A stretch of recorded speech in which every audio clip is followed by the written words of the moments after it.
You made a decision today that you thought was yours. Maybe it was what you ate for breakfast. Maybe it was the show you clicked on last night, or the item you added to your cart without really planning to buy it. And here's the uncomfortable part. There's a very good chance none of those decisions were as free as they felt. Think about it. Somewhere, someone designed the layout of that app to make you scroll just a little longer. Someone chose the placement of that snack near the checkout counter because they knew exactly what your eyes would do when they passed it. You didn't choose freely. You were guided gently, invisibly, and you never even noticed the hand doing the guiding. That's the strange truth we're going to sit with today. Not because it's meant to scare you, but because once you see it, you can't unsee it. And somewhere in that discomfort is actually a kind of freedom. Here's what's interesting. Most people believe control looks like force, a locked door, a raised voice, a rule you're told to follow. But real control, the kind that shapes entire lives, rarely looks like control at all. It looks like convenience. It looks like a suggestion. It looks like a red notification bubble that seems so small it couldn't possibly matter. Imagine you're walking through a grocery store. You didn't come in for candy. You came in for milk. But by the time you reach the register, somehow there are 3 things in your cart you never planned to buy. Was that weakness? Not exactly. That was architecture.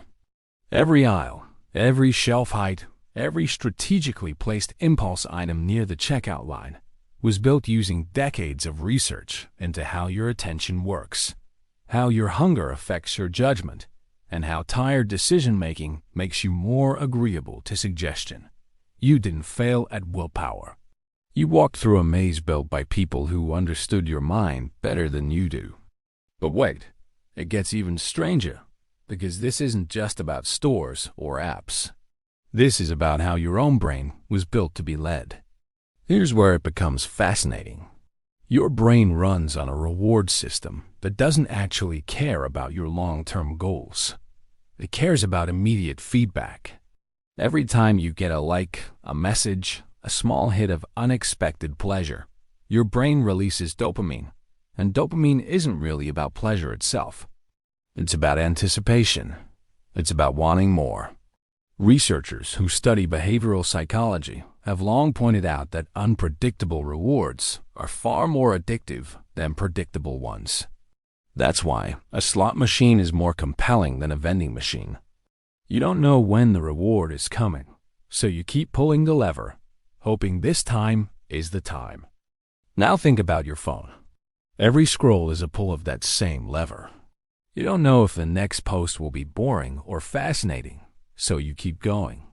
Nobody had to force you to pick up your phone 40 times a day. Your own brain did that willingly because it was wired, long before smartphones existed, to chase unpredictable reward. The people who built these platforms didn't invent your psychology. They simply learned to read it fluently and then built a mirror that reflects exactly what keeps you looking. That's only part of the story, though, because control isn't only about attention. It's also about identity. Have you noticed how much easier it is to agree with people who feel like they're part of your group? Social psychology has a term for this called in-group bias. From an evolutionary standpoint, this made sense. Thousands of years ago, trusting your tribe kept you alive. Strangers could be dangerous. Your group had your back, so your brain developed a shortcut. If someone feels familiar, feels like us, you extend them trust automatically, often without questioning the actual content of what they're saying. This is why brands don't just sell products anymore. They sell identity. They want you to feel like buying their shoes or drinking their coffee says something about who you are. And once a product becomes part of your identity, criticizing it starts to feel like criticizing you. That's not an accident. That's psychology being used with precision. Now here's the strange part. The same mechanism that keeps families and friendships close, that ancient wiring for belonging, is the exact wiring being used to shape your consumer habits, your political opinions, even the content you're willing to believe without questioning it. What if the reason certain ideas feel obviously true to you isn't because you carefully examined the evidence, but because the people delivering those ideas felt like your people? That single realization changes how you look at almost everything you consume. But let's go even deeper, because there's a part of this that feels almost too personal to say out loud. Think about a moment when you felt certain about something, completely certain, and later realized you were wrong. Most people brush that off as a simple mistake. But cognitive psychologists have spent years studying something called confirmation bias, the tendency to notice and remember information that agrees with what we already believe, while quietly ignoring information that challenges it. Your brain isn't built to find truth first. It's built to protect the beliefs you already have, because changing your mind takes enormous mental energy, and your brain is, above all else, an energy-saving machine. This is why once you believe something, whether it's about yourself, about another person, or about the world, your mind starts gathering evidence to prove you right rather than to find out what's actually real. And the people who understand this, marketers, media outlets, political strategists, know that the fastest way to influence you isn't to change your mind. It's to confirm what you already suspect, just a little louder than everyone else. Now here's something even more unsettling. This doesn't only apply to beliefs about the world. It applies to beliefs about yourself. Yourself. If you grew up hearing that you were the shy one, or the difficult one, or the responsible one, those early labels didn't just describe you. They shaped you.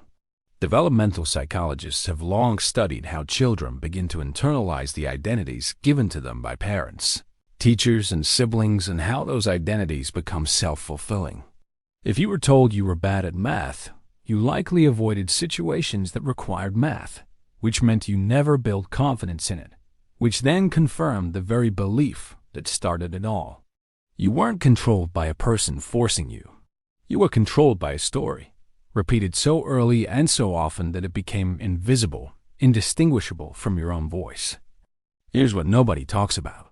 The most effective form of control doesn't feel like control. It feels like your own personality. Imagine two people. One believes they are naturally anxious. The other believes they simply haven't learned to manage stress yet. Both might experience the exact same physiological response, a racing heart, sweaty palms, a tight chest. But their internal narrative determines what happens next. The first person avoids the situation, reinforcing their fear. The second person leans in, reinforcing their capability. Neither person consciously chose that internal narrative. It was given to them by parents, teachers, culture, and past experiences, long before they were old enough to question it. This is where it gets almost dizzying, if you let yourself think about it fully. Because if your beliefs about yourself were shaped by outside influence, and your reactions to the world are shaped by those beliefs, and your daily choices are shaped by those reactions, then the version of you making decisions today was assembled piece by piece, by countless invisible hands you never chose and mostly never met. But here's the twist, and it might be the most important part of everything we've talked about so far. Awareness changes the equation. Neuroscience research on the prefrontal cortex, the part of your brain responsible for planning, reasoning, and self-control, shows something remarkable. The moment you consciously notice an automatic pattern, whether it's a habit, a belief, or an emotional reaction, you gain a small window of choice that didn't exist before. Psychologists sometimes call this the space between stimulus and response. It's incredibly narrow, sometimes lasting only a second or two, but it's real.